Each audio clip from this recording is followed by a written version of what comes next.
வணக்கம். நான் தமிழன்பன்.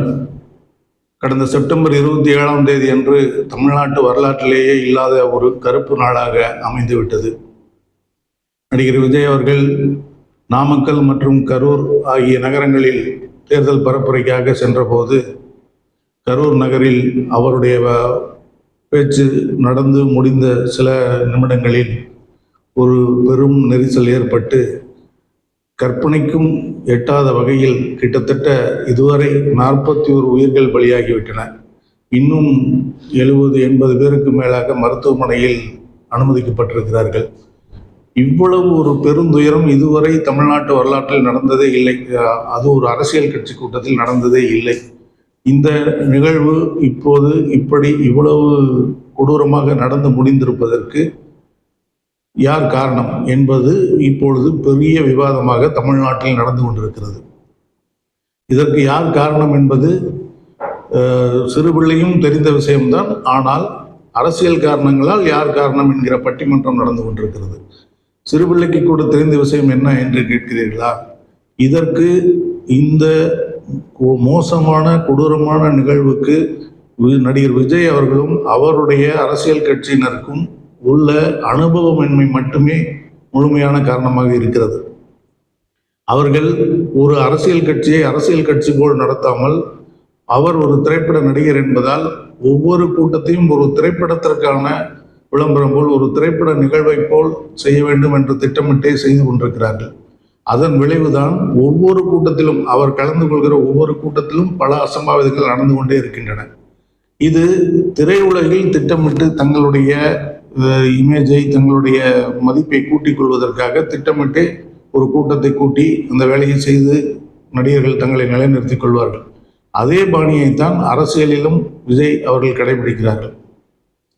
நாமக்கல், கரூர், இல்லை நாகப்பட்டினம், திருச்சி என்று எல்லா ஊர்களிலும் அவர் போனாலே அந்த ஊர் மக்களே ஒரு பெரும் திரளாக கூடி விடுவார்கள். நடிகர் விஜயை பார்ப்பதற்கான ஆவல் யாருக்குத்தான் இருக்காது?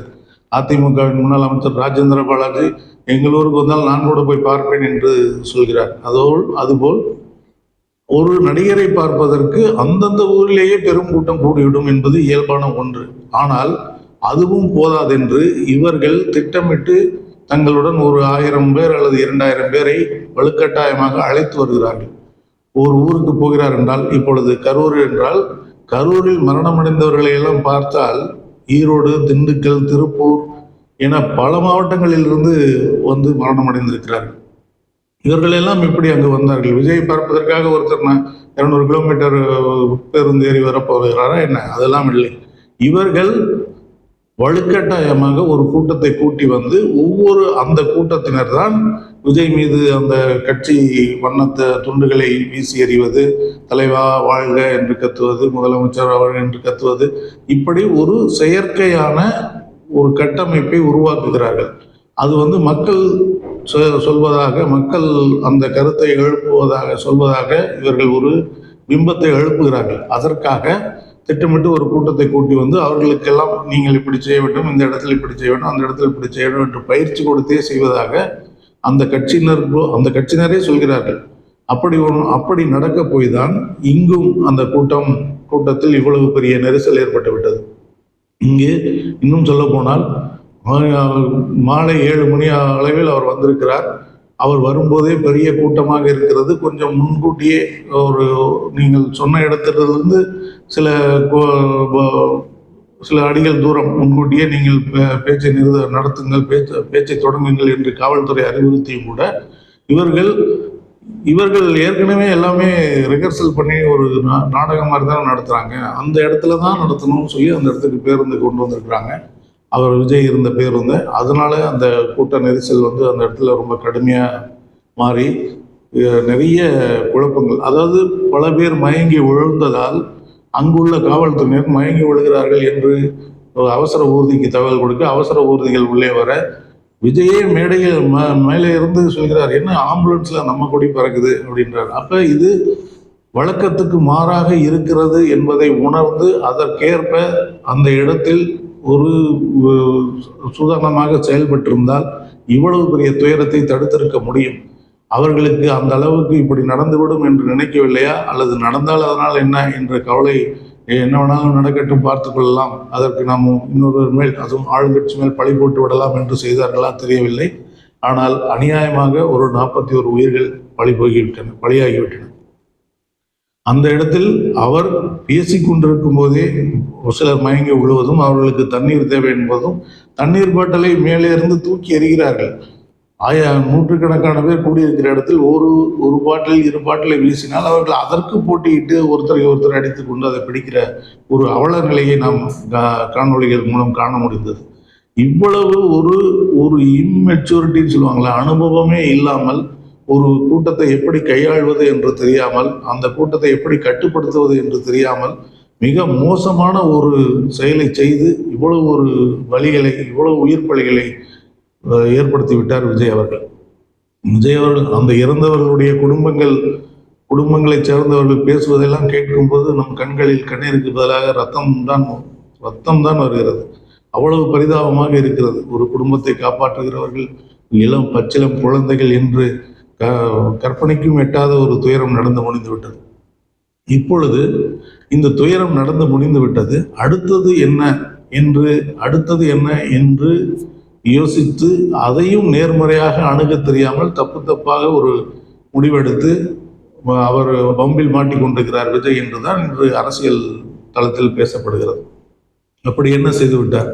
இந்த கூட்டத்தில் நடந்த நெரிசல் இயல்பாக நடந்ததல்ல. இது ஒரு விபத்து, எதிர்பாராமல் நடந்து விட்டது. அதை அவர்கள் கையாள தெரியாமல் கையாண்டார்கள் என்பதுதான் பொதுவான தகவலாக இருக்கிறது. ஆனால் அதையே விஜய் கட்சியினரே விஜயும் எப்படி வெளிப்படுத்துகிறார்கள் என்றால், இது திட்டமிட்ட ஒரு சதி, இதில் ஒரு சதி இருக்கிறது, இந்த சதி என்ன என்பதை விசாரித்து கண்டறிய வேண்டும் என்று நீதிமன்றத்துக்கு போயிருக்கிறார்கள். நீதிமன்றத்திற்கு போயும் அவர்கள் சிபிஐ விசாரணை வேண்டும், அதாவது தமிழ்நாட்டு விசாரணை இல்லாமல் மத்திய ஒன்றிய அரசின் கட்டுப்பாட்டில் உள்ள சிபிஐ விசாரணை வேண்டும் என்று கேட்டிருக்கிறார்கள். இப்பொழுதுதான் ஒன்றுக்கு பல கேள்விகள் எழத் தொடங்கி இருக்கின்றன அரசியல் வட்டாரங்களில். அவை என்னவென்றால், இந்த இவ்வளவு ஒரு கொடுந்துயரம் மாலை 7 மணி 7:30 மணி அளவில் நடந்தவுடன் இதுவரை இல்லாத வகையில் இந்திய குடியரசுத் தலைவர் அவர்கள், இந்திய பிரதமர் அவர்கள், உள்துறை அமைச்சர் அவர்கள், பாதுகாப்புத்துறை அமைச்சர் அவர்கள் என அனைவரும் இந்த நிகழ்வுக்கு இரங்கல் தெரிவித்து, அந்த மக்களுக்கு ஆறுதல் தெரிவித்து வலைதளத்தில் பதிவிட்டார்கள். மிக வேகமாக ஒன்றிய அளவில் அது போய் சேர்ந்தது. ஒன்றிய அளவில் அது இவ்வளவு வேகமாக போய் சேர்ந்த உடனேயே, ஆகா, இதில் ஏதோ ஒரு சிக்கல் இருக்கிறது, இவ்வளவு வேகமாக ஒன்றிய அரசு, அதுவும் ஜனாதிபதி பிரதமர் எல்லாம் இதற்கு வணக்கம் இரங்கல் தெரிவித்திருக்கிறார்கள் என்னும்போது இது மிகப்பெரிய ஒரு சிக்கலை நோக்கி போய்கொண்டிருக்கிறது என்பதை உணரும் போதே மாநில அரசாங்கமும் படுவேகமாக செயல்பட்டு அடுத்த நாள் காலை கரூர் செல்வதாக இருந்த முதலமைச்சர் மு க ஸ்டாலின் அவர்கள் அன்று இரவே கரூர் சென்று இறந்தவர்களை பார்த்து அஞ்சலி செலுத்திவிட்டு பாதிக்கப்பட்டவர்களிடம் மருத்துவமனையில் ஆறுதல் கூறிவிட்டு அதற்கு முன்பாகவே, இங்கிருந்து கிளம்புவதற்கு முன்பாகவே ஒரு ஆலோசனை கூட்டம் நடத்தி அந்த கூட்டத்தின் முடிவில் நீதிபதி அருணா ஜெகதீசன் தலைமையில் 1 நபர் விசாரணை ஆணையம் அமைக்கப்படும் என்று அறிவித்துவிட்டும் சென்றார். இவ்வளவு வேகமாக விஷயங்கள் நடக்கும் போதே இதற்குள் ஏதோ ஒன்று இருக்கிறது என்பதை எதிர்பார்த்திருந்த அரசியல் வட்டாரத்தில் அதற்கேற்பவே இப்பொழுது நிகழ்வுகள் நடந்து கொண்டிருக்கின்றன. இந்த கொடுந்துயரை ஒட்டி அந்த ஊருக்கு கரூர் சென்று அங்கு பாதிக்கப்பட்ட மக்களை பார்த்து ஆறுதல் கூறிய தமிழ்நாட்டில் உள்ள அனைத்து கட்சி தலைவர்களும் அங்கு சென்றிருக்கிறார்கள். எல்லாமும் ஆறுதல் கூறியிருக்கிறார்கள்.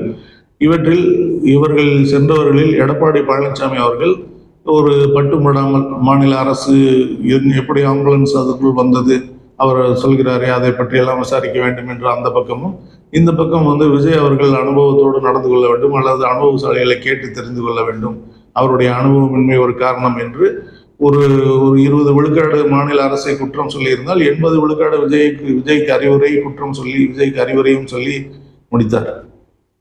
மற்றபடி திருமதி சசிகலா அவர்கள் அங்கு பாதிக்கப்பட்ட இடத்திற்கு சென்று மக்களை சந்தித்துவிட்டு அவர் இது முழுக்க மாநில அரசின் தோல்வி, காவல்துறையின் தோல்வி என்று அறிவித்தார். அதேபோல் பாஜகவினர், திரு அண்ணாமலை அவர்கள் உட்பட பாஜகவினர் அனைவரும் இது திமுக அரசின் தோல்வி, திமுக அரசு காவல்துறை சரியாக செயல்படாததால் நடந்தது என்று சொல்கிறது. இப்பொழுது மிகச் சரியாக செம்பாகமாக பிரிந்து இப்பொழுது நடந்தது மாநில அரசு இதில் எடுத்துள்ள நடவடிக்கைகள் இவை அனைத்தும் சரி, இந்த கொடூர நிகழ்வு மொத்தத்துக்கும் விஜய் தான் பொறுப்பேற்க வேண்டும் என்று ஒரு அணியும், இல்லை இல்லை இதில் மாநில அரசின் சதி இருக்கிறது, குறிப்பாக அந்த கரூர் முன்னாள் அமைச்சர் செந்தில் பாலாஜி அவர்களுடைய சதி இருக்கிறது என்கிற பரப்புரையும் இன்னொரு பக்கம் நடந்து கொண்டிருக்கிறது. இந்த பரப்புரைகள் சமூக வலைதளங்களில் நடந்து கொண்டிருந்தாலும் அரசியல் கட்சிகளாக திரு ஓபிஎஸ் அவர்களும் திருமதி சசிகலா அவர்களும் திரு அண்ணாமலை அவர்களும் திரு ஜி.கே. வாசன் அவர்களும், அதாவது பாஜக அணியைச் சேர்ந்தவர்கள் அனைவரும் இதற்கு சிபிஐ விசாரணை தான் வேண்டும் என்று ஒரே குரலில் பேசுகிறார்கள். அதுவும் இன்னும் அண்ணாமலை ஒருபடி மேலே போய் இப்பொழுது அமைத்திருக்கும் ஒரு நபர் ஆணையத்தின் மீது எங்களுக்கு நம்பிக்கை இல்லை என்றே பொது வழியில் அறிவிக்கிறார்.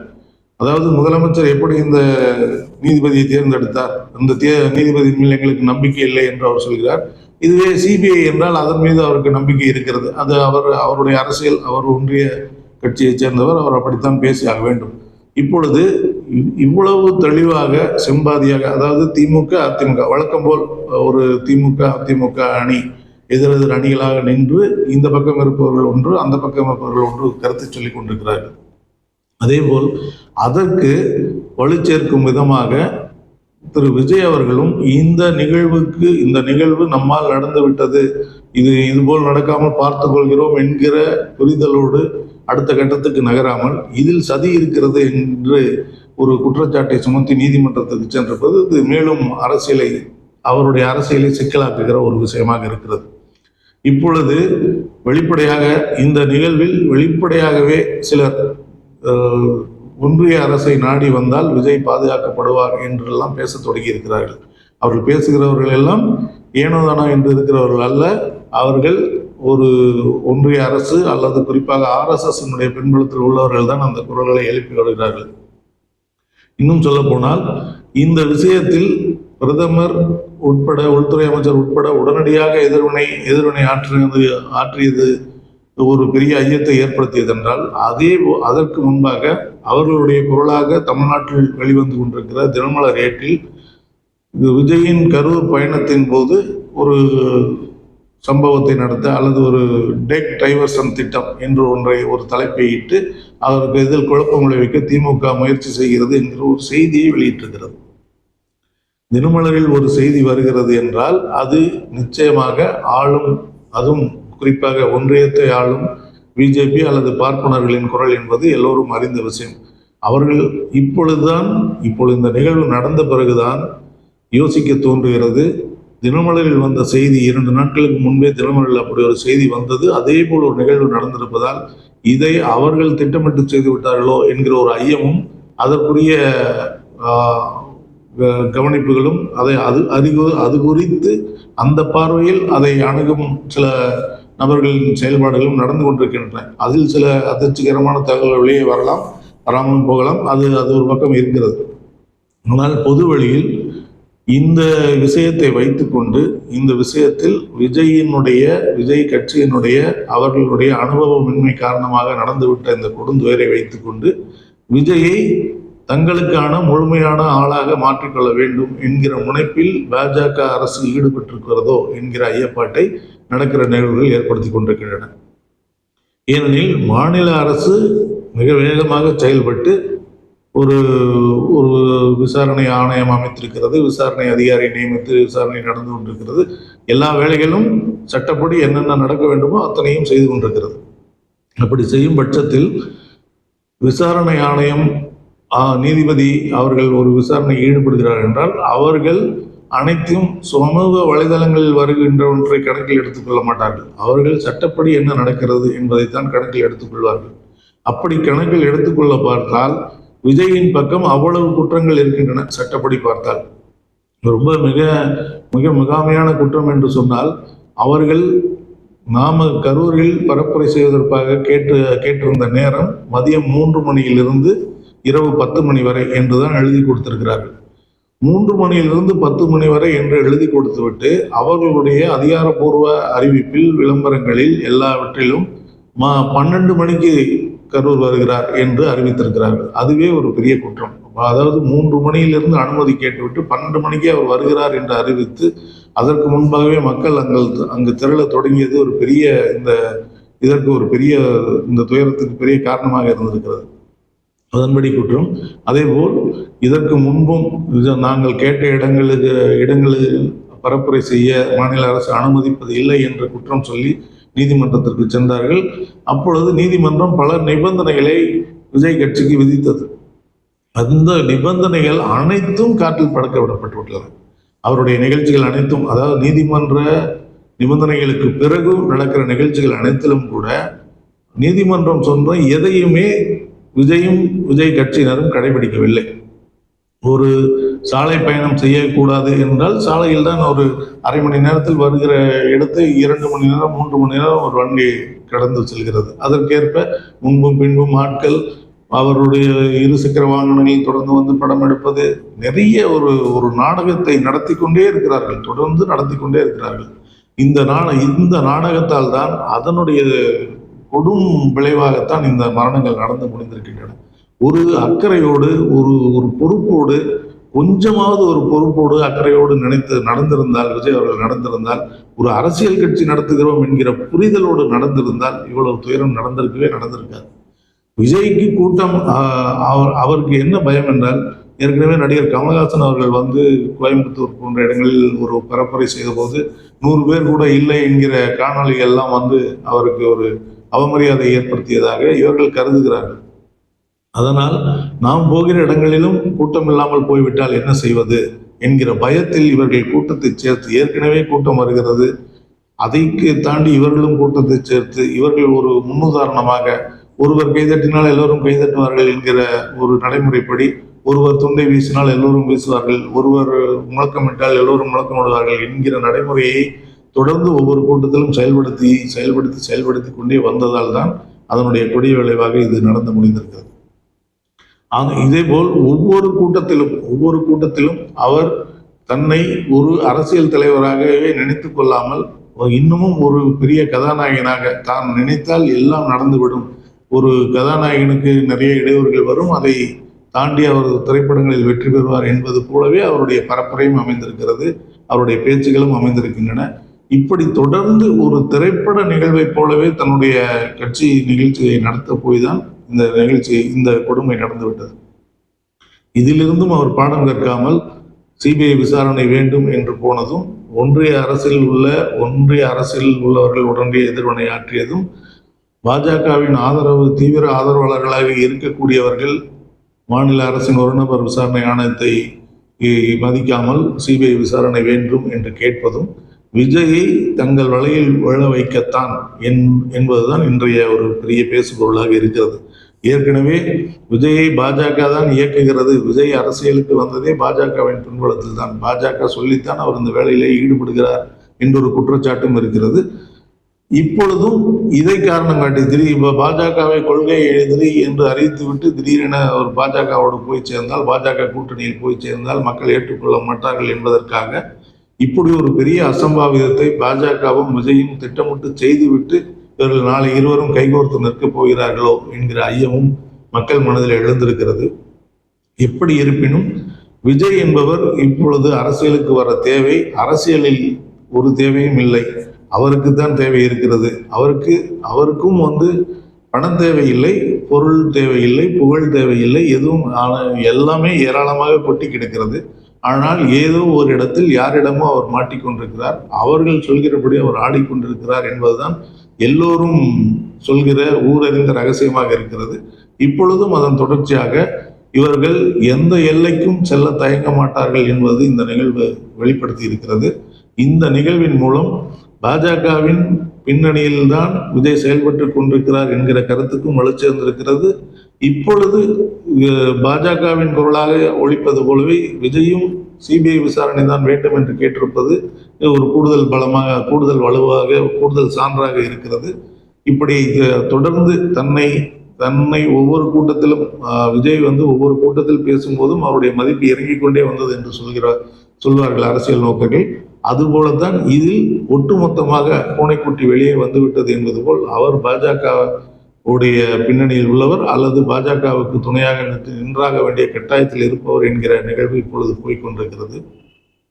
இப்படி போகும் பட்சத்தில் இது தமிழ்நாட்டுக்கு மிகப்பெரிய கேடாகத்தான் அமையும் என்பதில் மாற்றமில்லை. பாஜக எப்பொழுதும் மாநில நலன்களுக்கோ தமிழர் நலன்களுக்கோ நிற்கிற கட்சி கிடையாது.